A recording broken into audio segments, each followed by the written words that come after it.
Hi guys, it's April, and this is my Read-A-Rama round 13 wrap-up. A wrap-up I didn't know was actually going to happen because of how crazy my life has been. So this time around, we did Read-A-Rama just slightly different. We had this wonderful bingo card. You can actually see what I completed. This is kind of a sneak peek of what we're going to talk about today, because why not? Which means I did accomplish completing, in my mind, Read-A-Rama, because I got 3 across several different directions, and that's all I was trying to accomplish this week. I had a lofty goal of reading at least 4 or so different things. I managed to read 3, and those 3 things ended up totaling up to 1,095 pages, and between all of those pages and all of those books, I read about 156 pages per day, which lent me to spending about 2 days per book. The first read that I completed for Read-A-Rama was Ancient Magus Bride, Volume 7. I won't go too much into what this story is, but it is a manga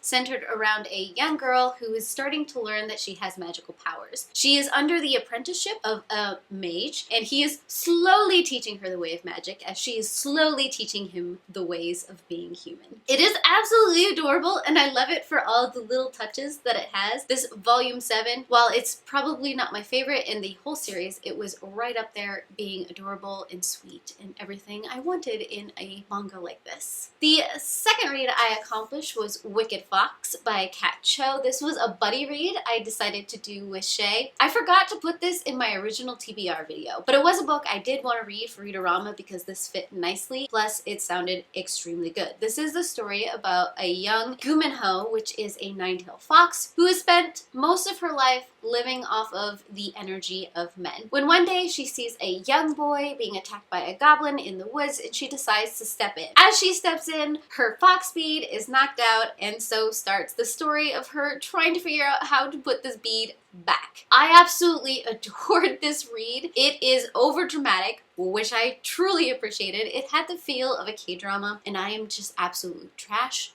for K-drama. It is one of those guilty pleasures I had, so when this happened, I was all for it because it is my K-dramas in written format. Now this is a first book in a series, but it is written in such a way that you get almost a complete story in just this first book. I do have a full review over this book in case you're interested. I will list it up above and down below if you want more in-depth thoughts of what was going on in my head, or a synopsis that is more clearer than what I just gave. I don't know how much clearer it would be, but it is. If you want to know more, you can check out that link. And lastly, I read the second book in the Pilnar series. This continues on Mirad's journey as she is learning how to fight the Nameless One. This is very much a journey story. There's a lot of going from point A to point B to point C to point C to point D to point Z.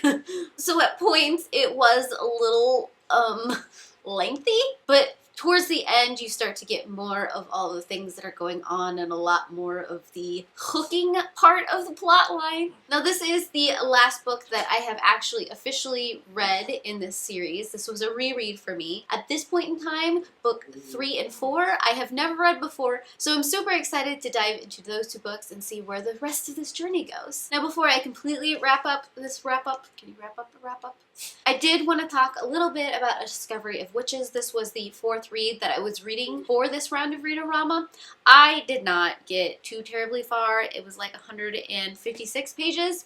Yeah, this is like 500 plus pages. So I got maybe a quarter of the way, a little under a quarter, a fifth of the way through this book. I do plan on finishing this hopefully soon, but this is a thing that got started but not finished. I do have to say that despite all of the craziness that my life has been this week, I did enjoy this round of Read-A-Rama. I enjoyed the Twitter sprints. I love seeing what everyone was doing on Twitter and Instagram, and just hearing what all of you guys were reading. Now, I do want to mention, before I say goodbye, that we do have a survey up, so you can give us just a little bit of feedback about how we did, what you want to see, what you've enjoyed, what you think we should change. I will link it down below, so you can give us that, or you can just DM any of us and just give us a kind word or some suggestions.